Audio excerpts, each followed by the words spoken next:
Mouse Sports. I am your host, as always, Preston Bailey. Like and subscribe to the channel and send me your tweets. Smash TV Radio. I want to hear them, positive or negative, preferably positive, of course. With me is Cam Vieira. The question is LeBron James' highway to hell. Is LeBron James going down the wrong way? And I know it's comedic and it's funny, and it's not just because he looks thunderstruck, because he's got the AC/DC little boy shorts. What are the Lakers dialed in, Cam? I know you were giddy.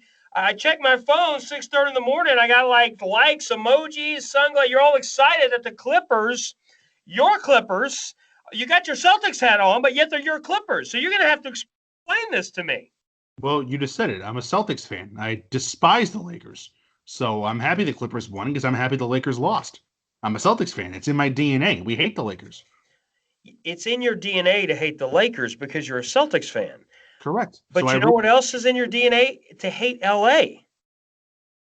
The Clippers have sucked forever. They've sucked. They've been good the last 4 or 5, 6 years.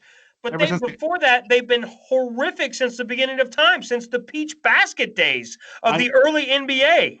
I believe they're one of the few teams in all professional sports that have never made a conference final. You're probably right. You're probably right. Because, back when they had their, I'm not going to say the dream team, what do they call it, the alley-oop team with Chris Paul and Blake Griffin. What do they call it? The high-flying show? What was the special name for it? What did they call it? Lob City. Lob City. Lob City. Back when they had Lob City. Look, do I think the Lakers are going to rebound? Yes, I do. Are people like Cam and people that hate the Lakers burning down the city, they feel they're on a highway to hell? What's their guy? I can't remember his name. Dennis Schroeder, is that his name? Yeah, it's the guy they signed this offseason, yes. How did he play last night? You watched the game. How did he play? I don't need his box score. Just tell me how he played, roughly. Pretty good. I'd say he had a good debut. Pretty good. Pretty solid debut. So the final score, the Clippers win 116 and 109. For those, obviously, both LA teams. I'm just going to run through quickly. So Paul George looks like he had a phenomenal night. 33 points, 13 for 18 from the floor, 5 for 8 from 3. He played lights out. And Kawhi Leonard played great as well. Now, I'm looking at the Lakers. I'm just looking at the box score. I watched 5 minutes of the game, and I thought, to me, I turned it off because it's like the Lakers, they don't look dialed in. LeBron James, 22 points, 5 boards, 5 assists, no steals, no blocks, 4 turnovers, not dialed in. Anthony Davis, 18 and 7. Nobody on the roster played more than 32 minutes. Nobody. Well, that doesn't surprise me. That there was only 2 preseason games. You gotta remember the season, the bubble, which they won the championship in, was just 2.5 months ago. So they've only had, what is that? That's 10 weeks. 10 weeks to rest up from that playoff run. So I'm not surprised. The Lakers, I wouldn't be surprised if the Lakers are around 500 or, a game or two above 500, 15 games in. They're going to get off to a rugged start because I don't think they're going to get off to that much of a rugged start. Look, the Clippers are a legit team. The Clippers were supposed to be. We got into this a lot last year. You told me the Clippers were going to be the greatest thing ever because you told me that Kawhi Leonard would absolutely smash LeBron James, punch him in the face, throw him down the mountain, throw him down the stairs, or roll him over broken glass. Those are your words. I'm paraphrasing and maybe adding a little bit of juice. But you were drinking the Kawhi Leonard Kool-Aid. Am I right, Cam? You were drinking it. No. Be honest. Don't lie. I was 100. I thought after that. You're live for the millions and millions of fans of the channel. I thought after just named the best channel on YouTube and Twitter. Go ahead, Cam. After that championship last year, 2 years ago now, on the Raptors when he beat the Warriors. I know the Warriors were severely banged up. I'm like, this guy's taking the mantle. This guy's the best player in the league. That doesn't mean he was ahead of LeBron on the all-time pantheon. LeBron is no worse than third on that. He's saying Kawhi's not ahead of him. It's the only guys, Jordan's ahead of him, and you can maybe argue Magic Johnson. But that's it. I thought I was wrong. LeBron has reestablished himself last year. He's still the best player on the planet. He's in his 18th season, which is unbelievable. He's the Brady of basketball, still dominating. Let me say this. We're going to link the video, The Godfather, to this video with Kawhi Leonard, but we're going to go deeper here with Kawhi Leonard. Kawhi Leonard is a great player. If you want to make the argument, he's second, third, fourth, yes. Anthony Davis is a great player, but Anthony Davis does have, from time to time, he has games kind of like last night where he just is a little aloof. He's not dialed in. The rest of the team doesn't dial. LeBron is always dialed in. I'm not going to get excited about what Kawhi Leonard does the first game of the season. What I want to know, what Kawhi Leonard's going to do the 50th game, the 60th game, the 70th game. That's what I want to know. What's he going to do in the playoffs? What's he going to do in Game 6? What's he going to do in Game 7? And from what we've seen, Kawhi Leonard is a great plug-and-play guy. He's great at, okay, great.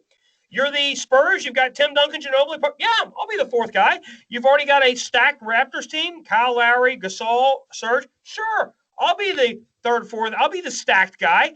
The Golden State, we're bringing back Kevin Durant, Steph Curry, Klay Thompson in my scenario. Sure, I'll be the stacked guy, replace Draymond Green. Yeah, he'll be the stacked guy. The Lakers, I'm sure if the Lakers added Kawhi Leonard, sure, I'll be the stacked guy. Kawhi Leonard is not a leader. He's more concerned with his uncle and everybody else getting secret $2 million payments than he is winning basketball games. Kawhi Leonard has enough money to pay whoever he wants to pay, uncle, aunts, grandparents, whoever, pay whoever, but the Clippers are in hot, hot water. What would you do if the Clippers got off to just a rambunctious, just a unbelievable start, 18-1, 19-1, 20-0, something crazy, and then the NBA Silver brings the hammer down on this team, taking away draft picks and punishing them? What would you do then? I mean, if it's proven that they tampered with Kawhi Leonard, then they deserve whatever punishment they get. You're damn right. What do you mean if it's proven? You're saying you think Kawhi Leonard's pure and holy and innocent? No, and I'm glad you said that, because they asked this question on ESPN last week. Has LA changed Kawhi? Like, has it turned Kawhi into a diva, or has he always been a diva? He's always been a diva. He's always been a diva. Look, people forget no player besides Kawhi Leonard complained playing with Greg Popovich. Nobody complained. Nobody. He's the only one that complained. Not only the best player throughout that term, Tim Duncan, after his 20-year career with only one coach, retired and coached with Greg Popovich. So Correct. To me, that's an endorsement of Greg Popovich and a negative for Kawhi Leonard. Kawhi Leonard looks like the baby. And then I do not trust people that don't talk. I don't trust him. Kawhi Leonard is a guy that doesn't talk. He's a quiet assassin. He's a guy that'll shake your hand to your face and will knife you in the back when you leave the conference room, when you leave the meeting. That's what I see with Kawhi Leonard. So he's a what? They call him the board man because he's boring. Well, they call him the board man because he gets boards in college and all that shenanigans. But he is boring. Yeah. He's a fun guy. And then when his his laugh. Yeah, that was terrible. That was worse than the one he did. But yeah, I don't know where you got that. But the point is, LeBron James, the highway to hell. I'll tell you this right now. The Lakers are going to be fine. I expect them to rein this in and get a lot better. But right now, you're giddy. Celtics fans are giddy. Last thing we'll touch on, will your Celtics team beat the Milwaukee Bucks tonight in Giannis? I don't think so. I don't think they will either. In fact, I'm looking at your roster today. I believe Kimba's out. Who else is out? Romeo Langford. He's a depth piece in Taco Fall. No, nobody cares about him, and nobody cares about Taco Fall. Taco Fall's a role player on a good day. No. Well, they lost Gordon Hayward. Who did the Celtics add? Tristan Thompson and Jeff Teague. Ooh. Stop. The hell going. Tristan Thompson and Jeff Teague. That's how we're building the Empire. Empire Strikes Back with those guys? I guess no. Yeah. Absolutely not. Yeah. Like and subscribe to the channel. We appreciate it.